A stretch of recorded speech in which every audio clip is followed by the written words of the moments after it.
Lives cut down by gun violence. These are the faces of just some of the nearly 600 people killed by guns since the Newtown massacre in America.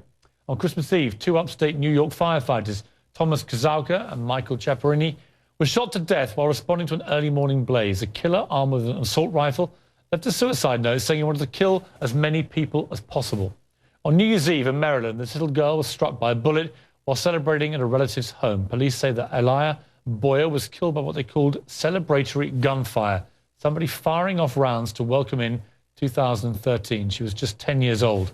Hours later, in New Orleans, a college student became the city's first homicide victim of the year. Antonio Lovett was found lying face up on his couch, shot in the head. The 28-year-old worked as a waiter to put himself through school. He was studying to be an engineer when he was murdered. And in Chicago, Michael Kozel became the city's fifth homicide victim in the first 2 days of the new year. The store owner murdered during a robbery at his business. The 57-year-old grandfather's last words were, "They shot me in the back." At the Newtown Memorial, President Obama said that America can't tolerate this anymore. He said these tragedies must end, but it takes action, not words, to stop the senseless killing. As we reported, Senator Dianne Feinstein is introducing an assault weapons ban in Congress. Here's what she told me about that. There's no Second Amendment right to bear every type of weapon that you know of.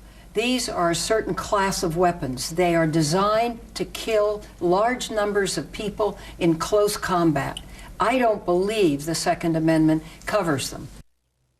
Many Americans agree, but many others do not, including my next guest, who's former Marine Joshua Boston, who wrote a scathing letter to Senator Feinstein that went viral on the internet. Welcome to you, Joshua Boston. Thank you, Piers. Just to clarify your credentials, you served in Afghanistan twice and Iraq twice between 2004 and 2011 with the Marines. You're no longer in the military. Thank you for your service, first of all. Some members of my family would have been out there fighting with you in both of Iraq and Afghanistan, and I know what you guys went through. It's very tough. Talk to me about guns and why you felt the need to write to the senator in the way that you did. Senator Feinstein's legislation is essentially stopping us from owning AR-15s. If it passes, once we register these weapons, they won't be transferable to anybody, which means once I get old, if I want to pass my rifles down to my children, I won't be able to, because it'll be registered in my name and the law says it cannot be transferred.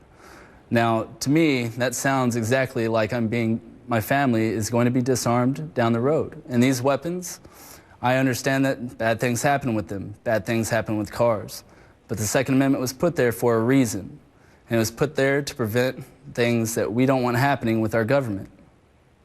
I mean, so that's why I wrote the letter. Right, but you use the analogy of the car, as many gun rights people do. You can't pass the car to your child without registration for the child, involving all the various forms you fill in for that and the various permissions you have to get. What's the difference? The car is not specifically mentioned in the Bill of Rights. Well, Arms are. But nor is an AR-15 assault rifle. Neither are muskets, nor is hunting or sporting, but everybody seems to bring that up. Right, but there are already, as you know, numerous gun control laws in America. It's purely a question of degree. There is. And my question for you is this. You know what these weapons can do better than most. Let me throw to a clip here. This is General Stanley McChrystal, who was one of the commanding officers for the American military in Afghanistan. He was on MSNBC's Morning Joe this morning. He said this. I spent a career carrying typically either an M16 and then later an M4 carbine. And an M4 carbine fires a .223 caliber round, which is 5.56 millimeter, at about 3,000 feet per second. When it hits a human body, the effects are devastating. It's designed to do that. And that's what our soldiers ought to carry. I personally don't think there's any need for that kind of weaponry on the streets, and particularly around the schools in America. Powerful words there from a very high-ranking, recently departed general. I suppose my obvious question for you, Joshua, is this. Why would you want to give one of these killing machines to one of your children anyway? First off, we don't own M4s or M16s. We own AR-15s and different variants of. They're not the same rifle. Right, but you know as well as I do that the AR-15, when it's modified, can perform almost exactly like an M16. I mean, we know that. And we saw with James Holmes, his trial's going on now, that in Aurora, he was able to unload at least 70, possibly more bullets into a crowded movie theater in a matter of minutes. We know that. So the difference is almost indistinguishable in terms of firepower at such close range. No, that's not even true. The weapon M4 M16 was designed to engage targets with precision at medium ranges, not for close quarters combat. Right, but if you have an AR-15, whether you're at close quarters or you're 100 meters away, you're going to cause extensive and significant damage. It's possible, true, but that damage is guaranteed to happen when people aren't allowed to carry a concealed weapon in a movie theater, or teachers aren't allowed to carry one in their schools so to protect your the answer, children that we love. So your answer is that everybody in a movie theater would be armed with an AR-15? No, that's not what I said. I said they should be able to carry such weapons. They should have that choice. They shouldn't be denied that right to self-defense because of the actions of lunatics. Right, and again, I say this with respect, though. That choice is fine, but if everybody exercises that choice and is legally allowed to do so, you could end up with every movie theater and every school and every church and every shopping mall in America with everybody armed with an AR-15 assault rifle and magazines that can kill 100 people in a minute. Where does that lead America to, other than utter Wild West hell? All right, they said this was going to happen whenever Texas instituted its concealed handgun laws, and it hasn't happened. In the Clackamas Mall shooting, there was a 22-year-old carrying a concealed weapon and presented his weapon at the threat, and he held his fire, just like happened at Congresswoman Gifford's shooting. There was a CHL holder there, and he held his fire. The American people aren't as gun-happy and trigger-happy as they're being painted out to be by the media. They are smarter than that. They know when to hold their fire. They know when to fire. And we can increase the chances of success for these people that get caught in these situations, for their survival, by education. We got to stop making this a taboo subject to everyone because it's scary. We can't give up our rights because we're afraid.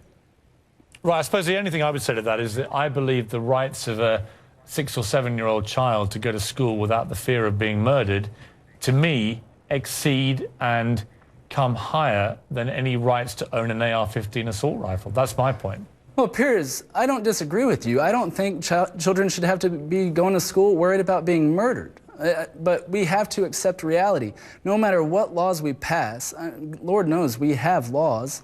And during the last assault weapons ban, it didn't stop Columbine from happening. It didn't stop the West Hollywood shootout from happening. These things happen. There are criminals in our world that we have to contend with.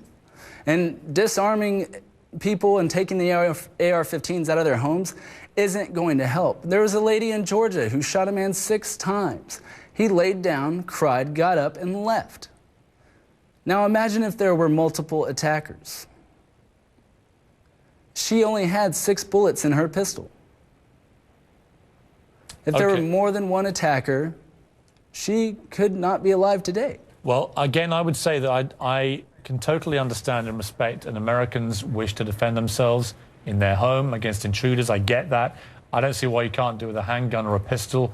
And the idea that you need AR-15s, you and I will have to disagree on that, because I can't give anything I would rather less give one of my children, got to say. It's education. You have to teach them. You have to educate people. Ignorance is a bad thing. You have to educate yourself on the weapons. Okay. I mean, yes, they are dangerous, but they do have benefits, regardless of the evil one man commits with it. Joshua Boston, listen, I have great respect for the service you've given your country, and you raised some interesting points. I don't see any benefit to a civilian owning an AR-15. I see lots of benefit to someone in the military defending the freedom of their country, and I'm sure you did that extremely capably, and I thank you for joining me. Thank you. Coming next, the interview that was heard around the world, what my all-star panel has to say about my very heated exchange with Alex Jones.